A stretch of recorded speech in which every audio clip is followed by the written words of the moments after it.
नमस्कार दोस्तों, मैं विकास मल्होत्रा स्वागत करता हूं आपका लाल किताब एस्ट्रो सेंटर चैनल पर। दोस्तों, केसर के तिलक के बहुत सारे उपयोग हैं। केसर का उपयोग आप में से बहुत लोगों ने किया भी होगा। ये औषधि भी है जिसका आयुर्वेदिक दवाइयों में इस्तेमाल होता है और इसका धार्मिक महत्व भी है। सभी शुभ व मांगलिक कार्यों और देव पूजा में केसर का इस्तेमाल बहुत समय से होता आया है। भारत में कश्मीर में सबसे ज़्यादा केसर की खेती होती है और इसके अलावा स्पेन और ईरान में भी इसकी बड़े स्तर पर पैदावार होती है। केसर को न केवल पूजा पाठ में उपयोग किया जाता है, रसोई में मसाले की तरह भी इसका उपयोग किया जाता है। और इसके उपयोग दो तरीके से किए जाते हैं, पाउडर के रूप में या रेशे के रूप में। पानी में जब इसे भिगोया जाता है सुगंध और रंग देता है, लेकिन सबसे बड़ी समस्या एक ये आ जाती है, केसर जो भी आप उपयोग करें कोशिश करें सोच समझ के देखकर अच्छा केसर उपयोग करें। अगर नकली केसर आप उपयोग करते हैं या केसर का ऐसा पाउडर है जिसमें बहुत सारी चीजें मिक्स की हुई हैं, आजकल मार्केट में जितने भी केसर के प्रोडक्ट्स अवेलेबल हैं पाउडर फॉर्म में, उसमें बहुत सारी चीजें मिक्स की होती हैं और आपको ये नहीं पता होता कि उसमें क्या मिक्स किया हुआ है। तो बेहतर रहेगा आप शुद्ध केसर उपयोग करने की कोशिश करिए। अमेज़ॉन पर और वेबसाइट्स पर बहुत जगह पर शुद्ध केसर मिल जाता है और अगर आप सही केसर उपयोग करेंगे तो आप इसके जो उपाय करते हैं उसमें भी आपको लाभ मिलेगा। अब इस आज के वीडियो में मैं केसर का तिलक क्यों लगाया जाता है, कहाँ कहाँ पर लगाया जाता है, उसकी उपयोगिता क्या है लाल किताब के कॉन्सेप्ट्स के हिसाब से। अगर बृहस्पति कहीं खराब हो रहा हो या चंद्रमा खराब हो रहा हो तो किस तरह से आप केसर का उपयोग करके लाभ ले सकते हैं, उन सभी विषयों पर मैं बहुत डिटेल में आपसे बात करूंगा। सबसे पहले तो ये समझ लीजिए, केसर का उपयोग बृहस्पति ग्रह के लिए किया जाता है। लाल किताब के हिसाब से बृहस्पति ग्रह की इंपॉर्टेंस बहुत ज़्यादा है क्योंकि खाना नंबर 2, 5, 9, 11 और 12 को बृहस्पति ग्रह रूल करते हैं, उनके पक्के घर माने जाते हैं। अब ऐसे में हम कई बार ये सजेस्ट करते हैं कि आप पुखराज पहन लें या पुखराज नहीं पहन सकते तो येलो सिट्रिन डाल लें। अब पुखराज क्योंकि बहुत महंगा होता है, हर व्यक्ति बृहस्पति के उपायों में उसका उपयोग नहीं कर पाता, तो और येलो सिट्रिन भी अगर आप किसी वजह से नहीं डालना चाहते, जिसे सुनैला कहते हैं, तो उस केस के अंदर हम ये कहते हैं कि आप केसर का नियमित रूप से उपयोग करें तो आपको देवगुरु बृहस्पति की कृपा मिल सकती है। अब सबसे पहले ये बात करते हैं कि केसर का तिलक लगाया कहाँ कहाँ जाता है।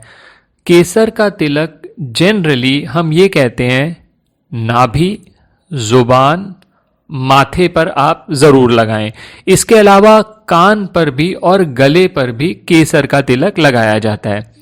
अगर आप केसर का तिलक माथे पे लगाते हैं तो जो माथा है आपका, उसके अंदर जो आपके आईब्रोज के बीच की जगह है जिसे आज्ञा चक्र कहते हैं, अगर आप वहां केसर का तिलक लगाते हैं, ये खाना नंबर 2 माना जाता है, तो आपको बृहस्पति खाना नंबर 2 का बेनिफिट मिलता है। और अगर आप माथे पे लगाते हैं तो उसको हम मानते हैं पेशानी, जिसे हम खाना नंबर 11 से रिलेट करते हैं। इसी तरह से जब आप केसर का तिलक जुबान पे लगाते हैं तो उसको हम कहते हैं खाना नंबर 1 का, क्योंकि आप मुंह के अंदर लगा रहे हैं वो। इसी तरह से जब आप कान पर केसर का तिलक लगाते हैं तो खाना नंबर 8 को आप एक्टिवेट कर रहे हैं, यानी खाना नंबर 8 से संबंधित अगर आपको कुछ नुकसान हो रहे हैं या केतु से संबंधित आपको कुछ दिक्कतें आ रही हैं, क्योंकि जब बृहस्पति खराब होंगे तो कहीं ना कहीं केतु भी खराब हो जाएंगे। तो उस केस के अंदर हम कान में सोना डालने के लिए और कान में केसर का तिलक लगाने के लिए भी कहते हैं। कान के पीछे केसर का तिलक लगाया जाता है, ये ध्यान रखिएगा।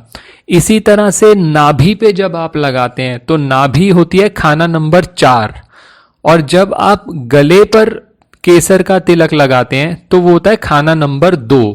तो आप ये देखें कि हम स्पेसिफिक जगहों पर जब केसर का तिलक लगाते हैं तो हम उन हाउसेस को भी ठीक कर रहे होते हैं। अगर तो आपके बृहस्पति अच्छे हैं तो जब आप केसर का तिलक लगाएंगे तो उनके प्रभाव और ज्यादा अच्छे आएंगे आपको।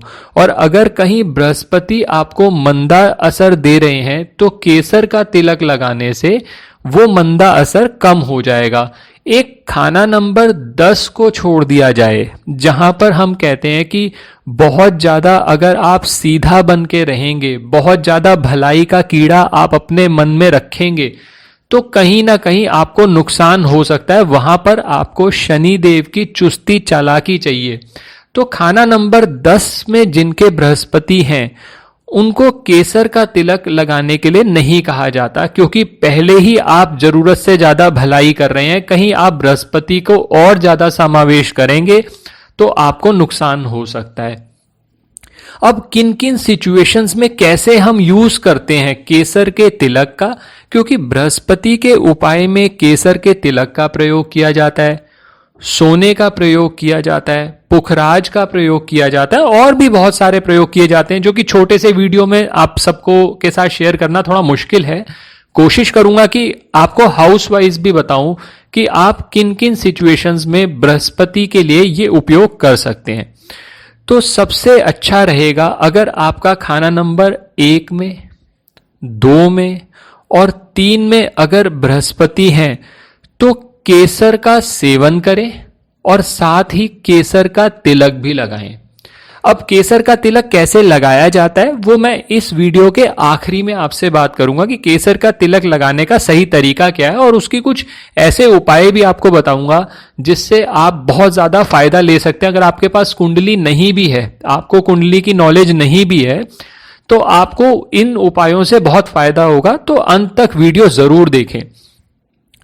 अब अगर बृहस्पति खाना नंबर 4 में है तो भी, क्योंकि बृहस्पति अगर खाना नंबर 4 में है तो खासकर उस समय हम कहते हैं नाभि पे केसर का तिलक जरूर लगाना चाहिए। इसके अलावा आप माथे पे लगा लें, जुबान पे लगा लें, बहुत अच्छी बात है। और अगर बृहस्पति खाना नंबर 5 में है, 6 में है और 7 में है तो केसर आप अपने पास रख सकते हैं। केसर अपने पास रखने का क्या तरीका है, एक चांदी की डिबिया ले लीजिए आप, उसके अंदर केसर के रेशे डालकर आप अपने घर पे स्थापित कर सकते हैं।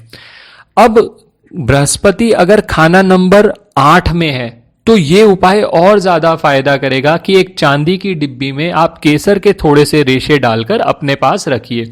और इसके अलावा अगर आप सोना धारण करते हैं तो वो भी आपको लाभ प्रदान करेगा। अब बृहस्पति खाना नंबर 9 में है तो आप केसर जरूर अपने पास रखिए, केसर का सेवन करिए और केसर का तिलक भी लगाइए, क्योंकि बृहस्पति को एक्टिवेट करेंगे। वहां पर वो आपकी किस्मत में, जो आपको किस्मत से संबंधित लाभ नहीं मिल पाते, उनमें भी आपको लाभ मिलने प्रारंभ हो जाएंगे। खाना नंबर 10 बृहस्पति की बात की जाए, मैं आपको पहले भी बता चुका हूं, ज्यादा भलाई नहीं करनी, शनि देव की चुस्ती चालाकी आप करेंगे तभी आप सक्सेसफुल हो पाएंगे। तो वहां केसर का तिलक आप अवॉइड करिए। खाना नंबर 11 में आप केसर का तिलक रख सकते हैं, लगा सकते हैं, केसर अपने पास रख सकते हैं और सोना भी धारण कर सकते हैं, जिससे बृहस्पति के आपको अच्छे रिजल्ट्स मिलेंगे। और इसी तरह से खाना नंबर 12 के लिए केसर का तिलक लगाना आपके लिए बहुत फायदेमंद रहेगा। अब ये तो मैंने बृहस्पति की बात करी। अब कई बार ऐसा होता है कि चंद्रमा खराब हो रहा है, खासकर जब चंद्रमा खाना नंबर 8 में हो, खाना नंबर 10 में हो या खाना नंबर 11 में भी अगर चंद्रमा है और कहीं खराब हो रहा है, तो आप बृहस्पति की सपोर्ट जो है चंद्रमा को दे सकते हो। उसके लिए भी वही सेम प्रोसीजर है, एक चांदी की डिब्बी ले लें, उसमें आप केसर डाल के रखें। और इसके अलावा जैसे मैंने पहले भी बताया, आप केसर के तिलक का नियमित रूप से प्रयोग कर सकते हैं। अब इसी तरह से अगर मान लीजिए आपको बृहस्पति से संबंधित कुछ लाभ चाहिए, तो आप बृहस्पति की पोजीशन देख लीजिए और उसके हिसाब से आप उपाय कर लीजिए। अब सवाल ये उठता है कि केसर के तिलक लगाने का तरीका क्या है। बहुत सिंपल है, केसर के 1 या 2 रेशे एक कटोरी में रख लें। अगर आप चांदी की कटोरी रख सकते हैं तो बहुत ही अच्छी बात है। उसके ऊपर या तो 1-2 बूंद पानी डाल लें या थोड़ा सा कच्चा दूध डाल लें। ये थोड़ी देर में अपना रंग छोड़ने लगेगा और उसके बाद फिर अपनी रिंग फिंगर से आप तिलक लगा सकते हैं जहां पर भी आप लगाना चाहते हैं। ये तो हुई बात केसर के तिलक की उपायों की। कुछ ऐसे उपाय हैं जो आप कोई भी, जिसके पास पत्रिका भी नहीं है, जिसको बृहस्पति की पोजीशन नहीं मालूम, जिसको ये नहीं मालूम कि चंद्रमा खराब हो रहा है या नहीं हो रहा, उनके लिए भी 2-3 उपाय आपके साथ शेयर कर रहा हूं। इन उपायों से आप केसर के तिलक का, केसर के सेवन का लाभ ले सकते हैं। सबसे पहला उपाय, अगर घर में नकारात्मकता बहुत ज्यादा हो गई है और आप चाहते हैं घर में ये नकारात्मकता खत्म हो जाए, सुख समृद्धि बनी रहे, तो अपने घर के मुख्य द्वार पर केसर से स्वास्तिक का निशान बनाए, खासकर गुरुवार यानी थर्सडे वाले दिन। इससे धन का अभाव भी नहीं रहेगा। दूसरा, केसर के छींटे, क्या करना है आपको, थोड़ा सा केसर, जैसा मैंने बताया, चांदी की कटोरी में या कोई और कटोरी में केसर डाल लीजिए, उसमें दूध डाल लीजिए या पानी डाल लीजिए, केसर थोड़ा सा मिक्स कर लीजिए, आम का पत्ते ले लीजिए, उससे हर जगह पर अपने घर में केसर के, जो ये दूध मिश्रित केसर है या पानी मिलाया आपने, तो उसके छींटे मारिए। ये बाथरूम के अलावा और सब जगह कर सकते हैं। इससे अगर कोई वास्तु दोष होगा तो वो भी खत्म हो जाएगा। बहुत से व्यक्ति पैसे के लिए बहुत परेशान रहते हैं, माँ लक्ष्मी की कृपा प्राप्त करना चाहते हैं, तो एक उपाय उसके लिए भी शेयर कर रहा हूं। सफेद कपड़ा ले लीजिए, उसको केसर के रंग में रंग लें, केसर मिक्स करके उसके अंदर सफेद कपड़े को पीला कर लें और उस कपड़े पर फिर 7 केसर के तिलक कर लें और फिर इस कपड़े को थोड़ा, जब ये सूख जाए, अपने घर के अंदर जहां आप पैसे रखते हैं वहां रख दीजिए। माँ लक्ष्मी की कृपा आपके घर पे जरूर होगी। तो दोस्तों, बहुत से उपाय मैंने आपके साथ शेयर किए। आशा करता हूं आपको ये वीडियो पसंद आया होगा। अगर ये वीडियो पसंद आया तो इसे लाइक ज़रूर करें और बाकी लोगों के साथ भी शेयर करें। किसी भी तरह का ज्योतिषीय परामर्श चाहते हैं तो हमारी वेबसाइट्स पर जाकर कंसल्टेशन बुक कर सकते हैं। और अगर आपने अब तक चैनल सब्सक्राइब नहीं किया तो इसे ज़रूर सब्सक्राइब कर दें, नहीं तो आपके इंपॉर्टेंट वीडियोस और अपडेट्स मिस होते रहेंगे। दोस्तों, बहुत बहुत धन्यवाद आपका।